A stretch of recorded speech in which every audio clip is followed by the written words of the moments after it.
Hola, esto es Adultez Verde, tu guía para conquistar la vida adulta. un espacio que busca transformar vidas a través de compartir historias y ofrecer herramientas que ayuden al crecimiento personal y celebren la autenticidad. Somos Cle Y Tatiana, y te invitamos a reflexionar sobre tu realidad y a actuar desde la empatía, la vulnerabilidad y la irreverencia cuando sea necesario. bienvenidos Y bienvenidas. La televisión, la radio, las redes sociales, no importa el medio, lo que vende es lo que más llega a difundirse. No obstante, hay muchas otras historias, tal vez menos o mucho más impresionantes, sobre las que perdemos emoción, porque se vuelven parte de nuestro día a día, o evitamos verlas porque las pensamos extrañas, distintas, desconocidas. Y es por eso que el mundo agradece la movilización social. Aquellos espacios que ponen voz, rostros, demandas y oportunidades de acción a esas historias.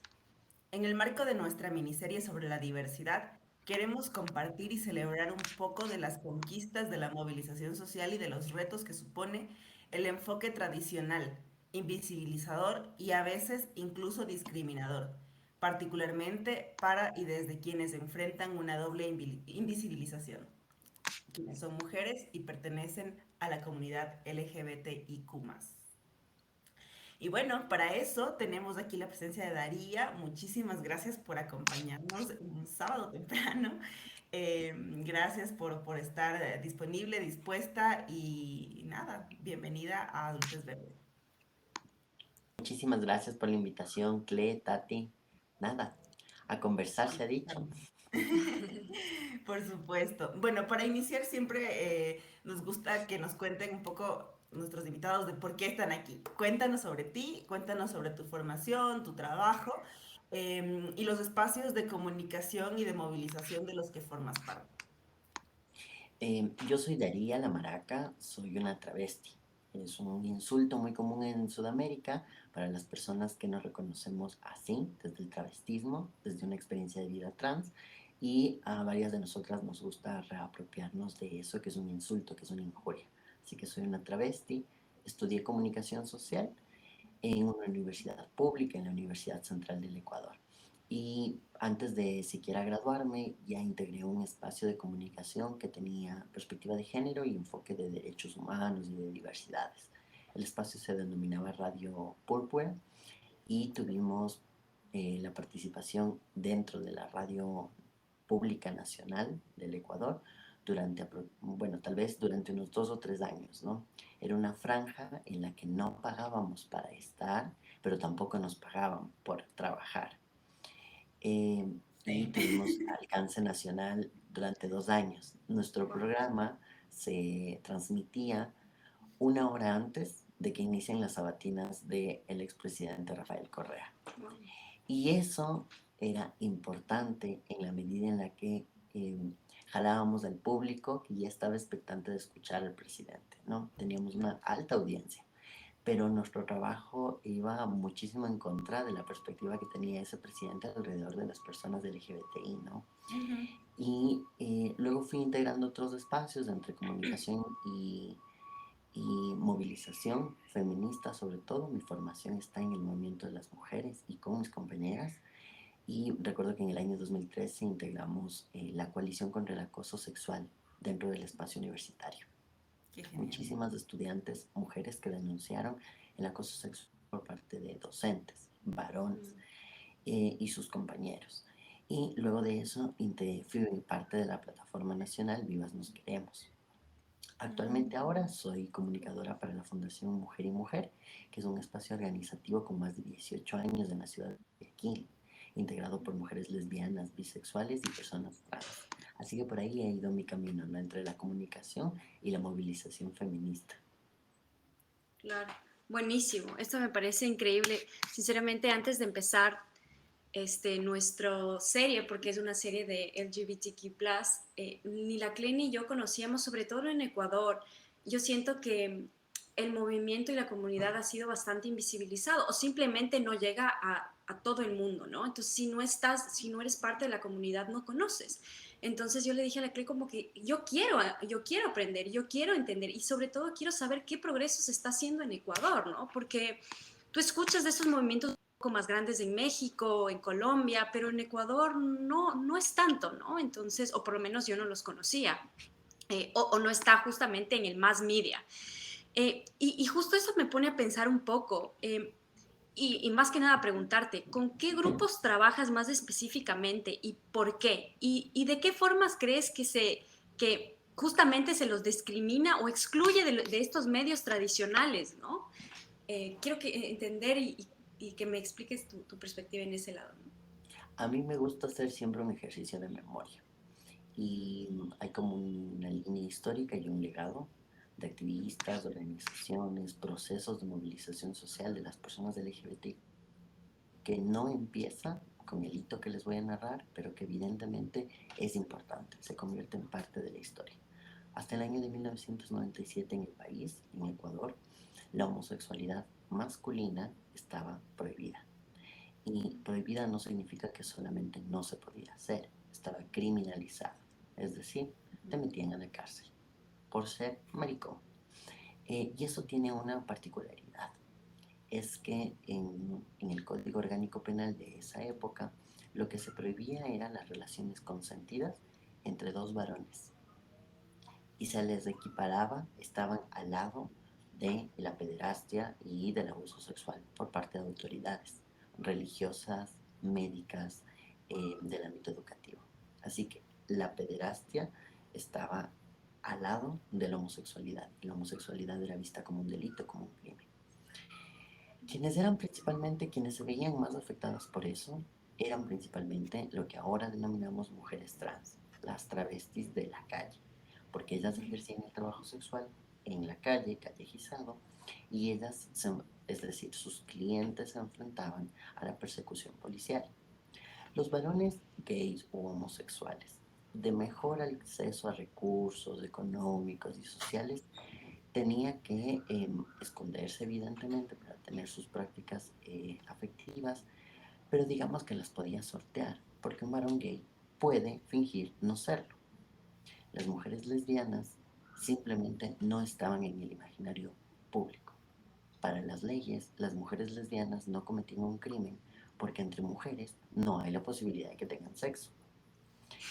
Y eso no es ningún beneficio, porque si están invisibles, lo que sucede es que nunca se va a hablar de ellas y por supuesto jamás se va a pensar en sus derechos. Y creo que es bien importante este hito porque el 13 de junio de 1997 en la ciudad de Cuenca se organiza uno de los múltiples eventos que organizaba lo que se conocía en ese momento como la comunidad gay. Y iban a hacer la elección de la reina gay 1997 en un bar llamado El Abanicos Bar en la ciudad de Cuenca.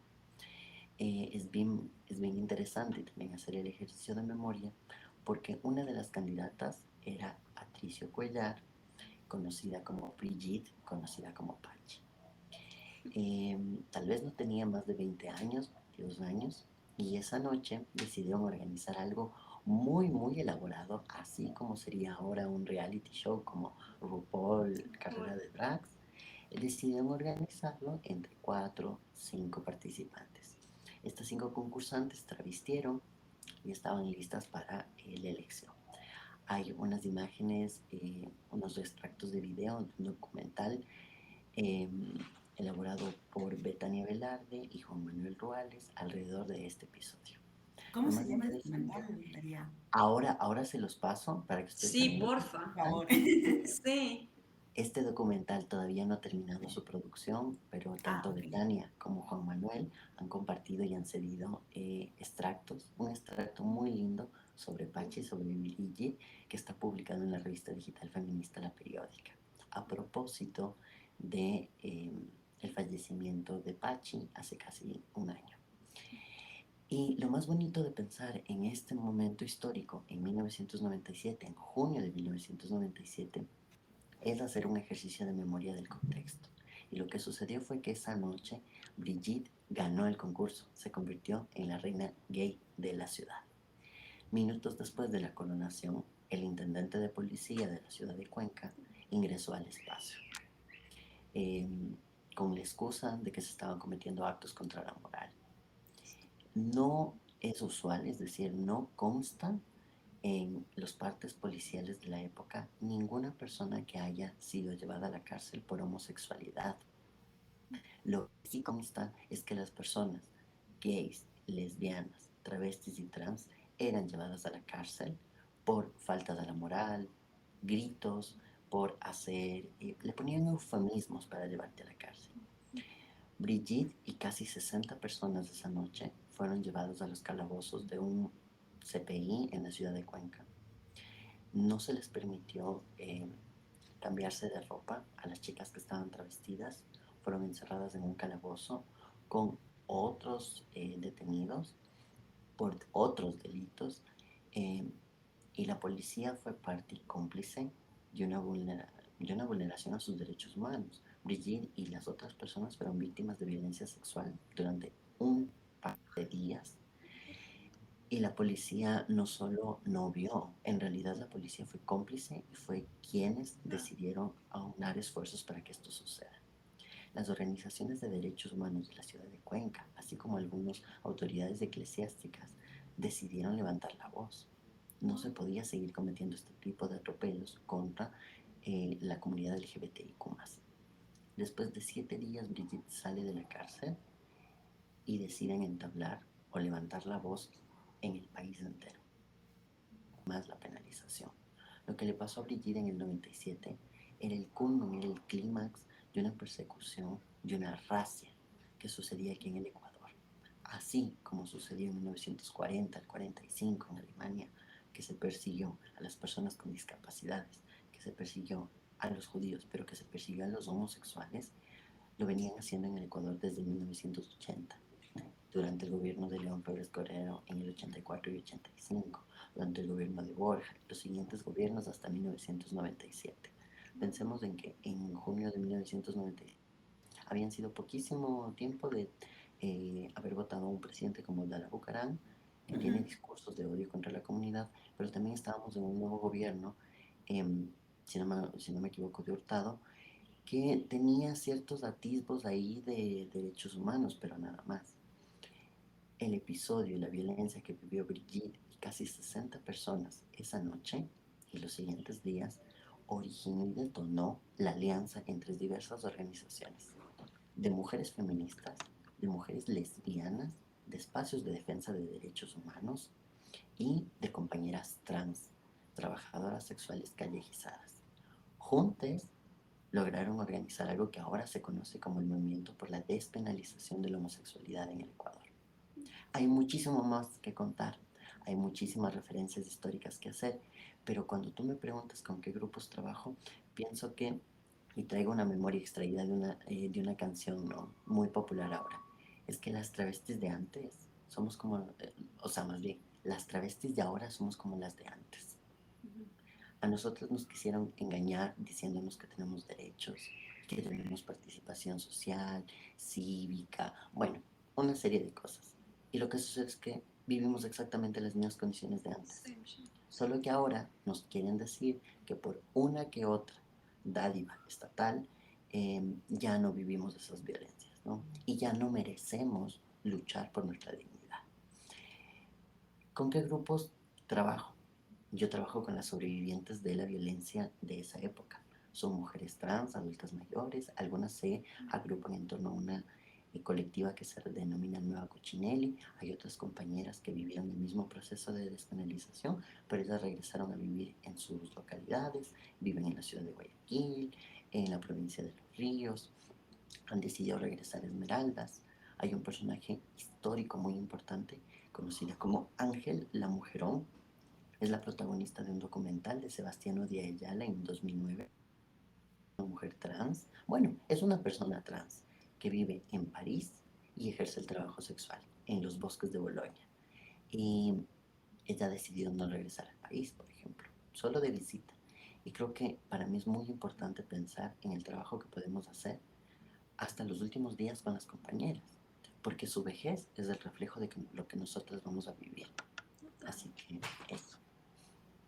Wow, qué increíble. Y justo ahorita que mencionas la vejez, ¿no? Nunca me había puesto a pensar en ese ámbito, ¿no? Sobre todo una vida que, como tú dices, que ha sido tan complicada, la vejez, si de por sí ya es complicada, más si han tenido que sufrir toda su vida, ¿no? Qué increíble, la verdad. Y más que eso, o sea, si no tienes como acceso a los derechos básicos como el Básicos. del trabajo, la seguridad social y el cuidado de salud, etcétera, que bueno, ya son limitados para todos igual, pero que Claro. aún, o sea, con un nivel superior de exclusión, pues entonces, ¿cómo le haces? Y más, súmale a eso cuando tienes invisibilización o exclusión incluso desde tu familia.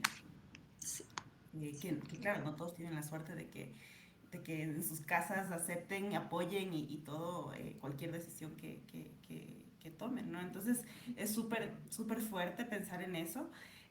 Pero yo quisiera pensar también en, bueno, tanto los lados positivos como negativos, em, más allá de los hitos, como cuáles han sido las mayores influencias de lado y lado, ¿no? Como desde estas movilizaciones hacia la sociedad, si es que hay alguna que se pueda resaltar, y desde también cómo la sociedad en la que estamos influencia esas luchas que estamos viviendo, ¿no? Porque como tú dices, o sea, sí, probablemente han habido cambios de forma en alguna ley o en algunas cosas como oficiales, pero cómo, porque yo creo que eso tiene que ver mucho con la cultura y con el ambiente, porque si la gente no cambia, pues no sí, cambia nada. sí. Más bien, sí, como pensar en esa doble influencia que tenemos del contexto a las movilizaciones y de las movilizaciones hacia el contexto.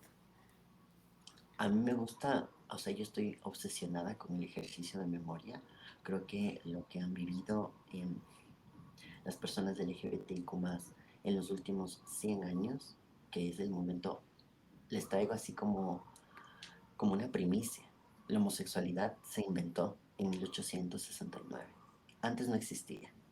Cualquier atisbo de relación homoerótica, afectiva, experiencia de vida trans anterior a 1869 es otra cosa y se vivieron en otros contextos y de seguro recibieron otros tipos de violencia distintas. Pero en 1869 se crea el binomio homosexualidad-heterosexualidad. Qué loco, ¿no? 100 años Sí. después, 1969, se organizan las primeras revueltas de Stonewall en Estados Unidos. Una de las revueltas que sucedían en ese contexto histórico es la que más visibilidad tuvo. Existieron decenas de revueltas, ¿no? A mí me parece que un hito es que en la década de los 50 se crea el Manual de Enfermedades y Trastornos Mentales, el DSM. Y es un hito porque generó la movilización de los grupos homófilos en los Estados Unidos y en Europa. Los grupos homófilos serían ahora los grupos organizados por hombres gays, que estaban buscando reconocimiento y tenían una estrategia, la de la adaptación a la sociedad. Querían pasar desapercibidos en una sociedad heterosexual para que no les discriminen. Las mismas generaciones de personas homosexuales dijeron, eso no funciona. No puede ser que nos adaptemos a la vida, al modo de vida norteamericano. No tenemos el dinero, no somos gente blanca. Aceptar, no podemos vivir buscando la aceptación, la inclusión o la tolerancia. Cuando el manual, el DSM número 1, se publica, la homosexualidad era parte de las desviaciones sexuales y de las perversiones.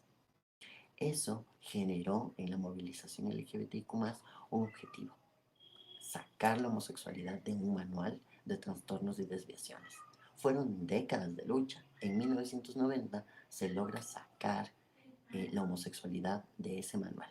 Fueron, si no me equivoco, entre 4 y 5 ediciones del manual donde la homosexualidad pasaba de un lado a otro, de una categoría a otra, de una psicopatía pasaba a otro lugar y todo. Y mientras la homosexualidad iba jugando de puestos, el travestismo, el transgenerismo y la transexualidad no se movían, eran una patología. Hace no poco, tal vez desde 2016, 2018, eh, una trans se sale del manual y ahora una enfermedad, ahora se considera solo un trastorno. es un trastorno de género. Y a mí me gusta pensar que ningún manual puede describir lo que tenemos. No estamos enfermas de un sistema que quiere sanarnos. Estamos enfermas de un sistema que quiere exterminarnos. Y nos reconocemos desde ese lugar. Así como travesti era un insulto, pues bueno, somos enfermas de la heterosexualidad obligatoria. Otro hito que es muy importante, porque en 1978 la poeta, escritora, feminista y lesbiana Monique Wittig decide escribir un ensayo que se conoce como Pensamiento heterosexual, donde describe que la heterosexualidad no tiene nada que ver con la práctica sexual, no tiene que ver con el coito y no tiene que ver con los la heterosexualidad es un régimen político, nos gobierna en todos lados. Eso es, cuando vas a la ferretería y se te dañó el enchufe de algún electrodoméstico, la gente te pregunta, ¿qué se le dañó? ¿La hembra o el macho? Y uno no entiende por qué habría de ser hembra o macho un conejo de enchufe. Es porque vivimos en un régimen de heterosexualidad. No importa si eres una mujer lesbiana que ama a las mujeres, una trans que cambia de género. Pensamos en binarios heterosexuales. Creo que ese es otro hito, porque opción teórica para movilizarnos. Las travestis, las lesbianas, los hombres gays, las maricas, no queremos vivir el love is love. Queremos acabar con un sistema de régimen político, queremos acabar con la heterosexualidad. Otro hito que a mí me parece bien interesante es que después de la penalización, en 1998, un año después, se firma el primer plan de integración de los derechos humanos ecuatoriano. Fue firmado previa a la convención de la nueva constituyente de 1998 aquí en la ciudad de Quito. Era un plan que integraba la no discriminación por orientación sexual, es decir, hombres gays, mujeres lesbianas, tal vez personas bisexuales, y en esa época ya se pensaba, no podían ser discriminadas por su orientación sexual. Pasaron 10 años, muchísima militancia, activismo de organizaciones lésbicas, feministas y algunas organizaciones se lograra meter dentro de la nueva constitución todo un apartado que reconozca las vulneraciones por el de género en el país. A partir de ahí se han ido dando algunos pasos y algunos hitos. El reconocimiento de la identidad de las personas trans entre 2003 y 2015 para incorporar esta identidad en la cédula, ¿no? El documento de identidad del país.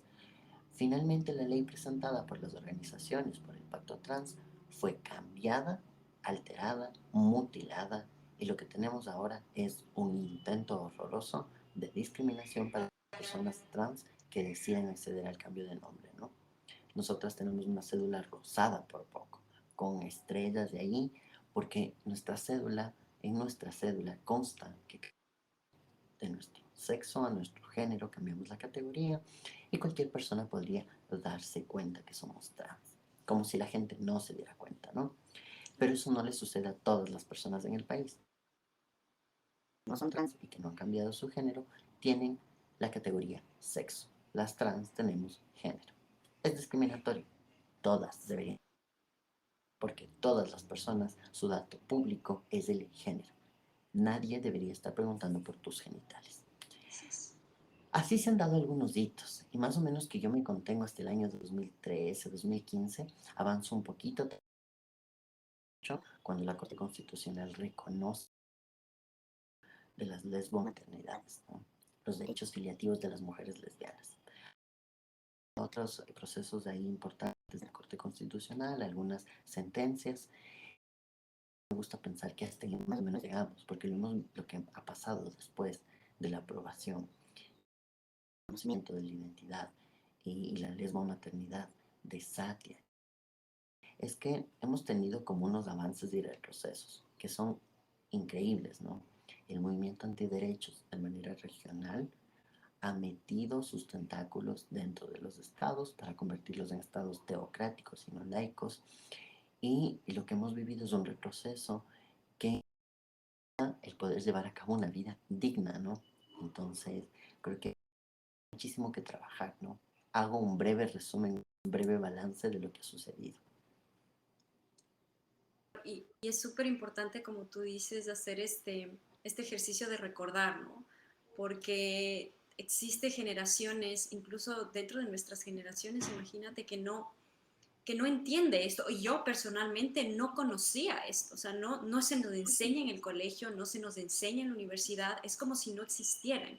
Y eso los hace muchísimo más invisibilizados porque hay gente que quiere apoyar, por supuesto, a las comunidades, pero no entiende o no sabe cómo o no conoce, ¿no? Cómo han ido, como tú dices, entre avanzar y regresar, ¿no? Entonces, hay aliados de personas que quisieran, por supuesto, unirse a esto y yo, sinceramente, no tenía idea.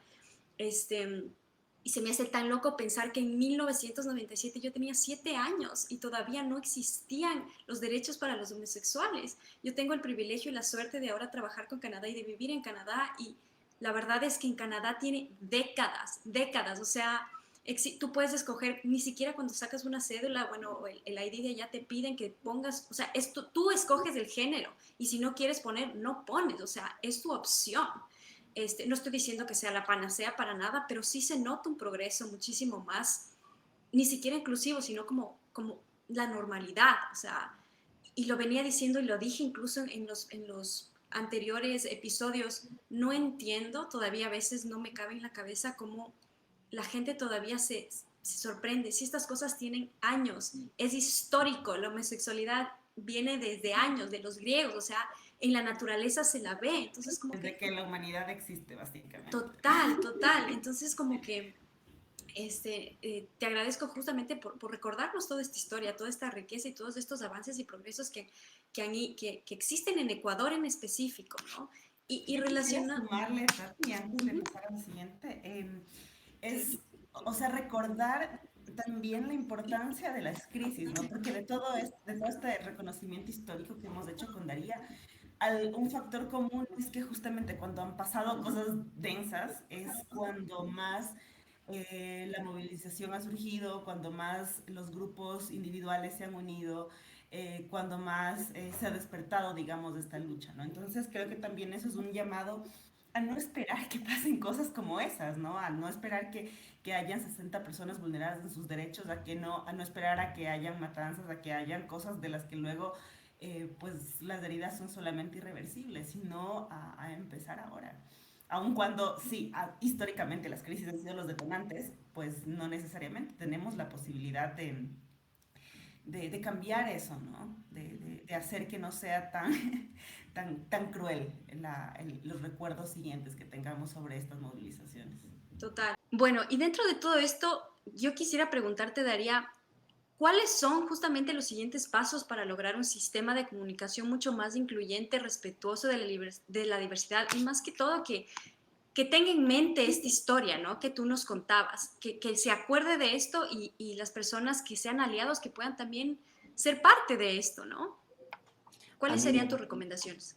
a mí Perdón. me gusta pensar en que para que esta historia sea contada y en los términos en que dignifican nuestras vidas, quienes deben hacerlo eso somos nosotras.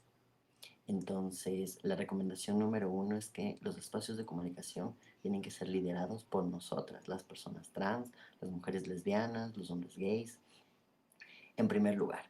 Segundo, debemos tener equipos de personas que se especialicen en los ejercicios de memoria. No basta con que alguien decida incorporar una perspectiva de género a través de derechos humanos, porque esas buenas intenciones se quedan cortas cuando tú no has vivido la experiencia. Así que va mi segunda recomendación. Yo no creo en la alianza, creo solamente en la experiencia. Así que les invito a todas quienes están escuchando el podcast y que tienen mucho interés, muchísima curiosidad en la comunidad LGBT. ¿Qué fue? ¿Qué esperan? ¿Cuándo van a explorar en su identidad de género? ¿Cuándo van a explorar en su identidad sexual? Eh, es imposible hacer algo en favor de las comunidades LGBT si tú misma no has roto con el mandato de la heterosexualidad obligatoria. Y como les decía, como la heterosexualidad obligatoria es un régimen político y poco o nada tiene que ver con realmente con quién te relacionas afectivo o sexualmente, lo que hay que cambiar es el modo de entender el mundo. Y ese es otro ejercicio. Por ejemplo, cuestionar la familia tradicional nuclear. Ustedes traían a colación algo, ¿no? Y decían, bueno, la homosexualidad ha existido desde siempre. Yo les rebato. No, no siempre ha existido la homosexualidad. Las prácticas homoeróticas en Grecia y en Roma eran unas y estaban dadas para ciertas personas. No eran totalmente bien vistas, pero tampoco estaban prohibidas. Safo de Lesbos, la poeta, que ahora la gente intenta decir que era lesbiana, pero no, era una mujer de su momento histórico. Estaba rodeada de mujeres, lo lógico era que se relaciona efectivamente con ellas, pero Safo era una esclavista. Con quienes mantenía relaciones sexuales era con sus esclavas. ¿Podríamos decir que ella es la madre de las lesbianas del mundo? Mejor pensemos en las otras, en las tríbades, que eran personas transmasculinas, ahora les diríamos transmasculinas, que su trabajo era brindarle placer erótico, sexual, intelectual a mujeres. Eran mujeres con experiencias o expresiones de identidad masculinas que le daban placer a otras mujeres. Qué bonito sería que ahí esté el origen de las lesbianas en el mundo, ¿no? Versus Safo, que era un esclavista. Me gusta pensar que no siempre ha existido la homosexualidad, porque no siempre ha sido penalizada de la forma en la que ahora la penalizan, ¿no? La palabra se creó en 1869 en un manual médico y se inventó la palabra homosexual y al año siguiente se tuvo que inventar su contraparte, la palabra heterosexualidad, porque no existía. Entonces, si pensamos en que hace tan solo 250 y pico de años, la identidad sexual y la identidad de género se convirtieron en el orden, en la forma de clasificarnos a las personas, pues bueno, no esperemos que pasen 200 años más para abolirlo. Hay algo que hacer ahí. Se inventó en ese momento histórico porque en ese momento se estaba inventando la familia nuclear. Antes de 1869 existían otras formas de organización familiar y otras que ni siquiera eran familias. Entonces, mi recomendación también parte, número uno, los espacios de comunicación tienen que ser liderados por personas trans, hombres gays, personas bisexuales, queer, no binarias. Dos, los equipos de trabajo tienen que ser integrados por personas LGBTIQ+. Por lo tanto, la recomendación número tres es páguennos por lo que hacemos y por lo que sabemos. No podemos vivir del aire. Nuestras experiencias de vida para ser narradas cuestan. Invertimos tiempo. ¿Cuánta información las personas LGBTIQ+, y tiempo tenemos para acceder a esa información y contarle al mundo cómo sucedía hace 200 o 2000 años? Tienen que pagarnos por nuestro trabajo. Eso es dignificarnos. En un mundo capitalista tienen que pagarnos. Mi recomendación 4 es no esperen que les hagamos la tarea. Las personas que aún no se reconocen trans, que no son mujeres lesbianas, que aún no exploran en su identidad de género, no pueden esperar. Tienen que vivir la experiencia, tienen que empezar por deconstruir algo. Y como, insisto, la heterosexualidad no tiene que ver con quién te acuestes, sino de cómo piensas de este mundo y cómo lo ordenas, hay muchísimas formas, hay muchísimas cosas que hacer para romper con la heterosexualidad como un mandato. Y nada, también creo que una última recomendación es para las personas LGBTQ que ya escuchan el podcast. Una, no están solas. Dos, ese no estar solas habla un montón de cómo el rechazo familiar se ha concebido como la peor traición, ¿no? Es lo peor que nos puede suceder a las personas LGBT que la familia nos rechace. No. Lo peor que nos puede suceder es vivir en un mundo capitalista, ser ancianas y no tener dinero para el retiro. Eso es lo peor que nos puede suceder. El rechazo familiar es una de las prácticas comunes en los entornos sociales en Occidente y nosotros lo hemos logrado un montón. Creamos nuestros propios entornos amicales, ¿no? Creamos nuestras propias redes de amistad y generamos otros entornos. No podemos seguir estando en lugares ni apelando al amor de espacios que no nos quieren. Es súper simple, no potencia nuestras vidas. Hay que construir otras cosas. Solitas no nos hemos de quedar. Y por último, me gustaría pensar en también para las personas del LGBTIQ+, existen unas formas de contar nuestras vidas que son decepcionantes, que nos ubican en un único rol, el de la víctima. Y nosotras somos mucho más que eso. Las travestis, sobre todo, podemos ser muy malas. Y ahí está también el placer de nuestra vida. Podemos ser muy fiesteras, podemos pensar en que la vida es un carnaval con dificultades, un montón. Pero si nos ubicamos desde otro lugar, podemos hacerle frente a este mundo que no quiere, este mundo actual, porque otros mundos nos amaban y nos veneraban, éramos diosas. Así que el camino para llegar a esos otros mundos donde éramos diosas está en asumir que merecemos vivir y merecemos vivir dignamente. Así que quienes escuchan el podcast no están solas, la familia no es el centro de todo, no puede ser así. Cobren por su trabajo, lideren los espacios. Nadie puede contar nuestras historias mejor que nosotras. Con las mentiras que también nos gusta contar. Qué bonito. ¿Qué? ¿Unos remarks finales? Sí, como siempre. Quisiera, bueno, primero, invitar también, tomando la idea de que el concepto como tal nos surgió hace 250 años. Eh, También llevando las palabras, somos mucho más que eso, somos mucho más que nuestra identificación, somos mucho más que un concepto, somos más que lo que pongan en nuestra cédula, independientemente de lo que eso signifique, ¿no? Socialmente hablando. Entonces, la invitación uno que quisiera llevar de este episodio es nada, o sea, eso es un invento realmente, somos humanos, todos estamos aquí con la misión de ser felices y de ayudar y contribuir a la felicidad y también al sostenimiento de este universo, de este sistema y de esta vida de la que somos parte.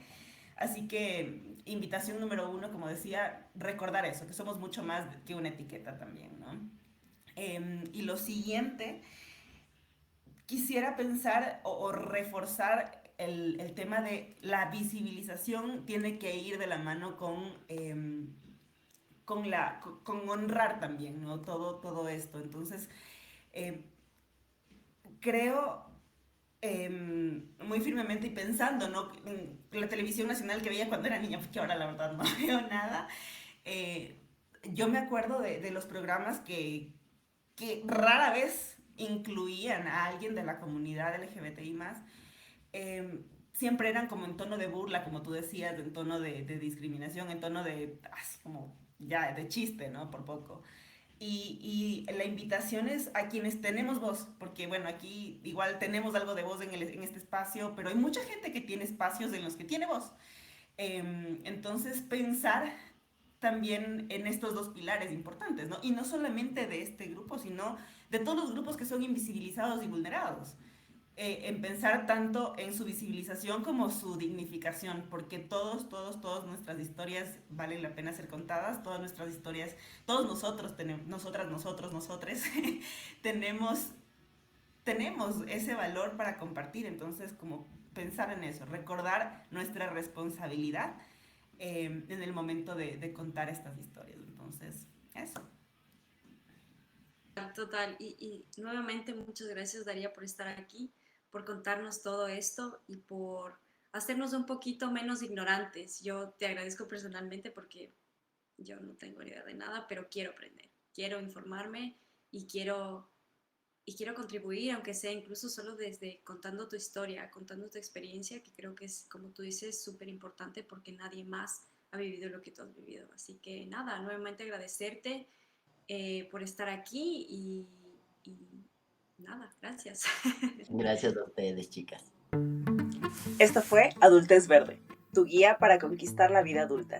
Gracias por escucharnos. Si crees que este episodio le puede servir a alguien más, no te olvides de compartirlo. Suscríbete a nuestro canal y síguenos en todas nuestras redes sociales que las vas a poder encontrar aquí y aquí. Gracias. Bye.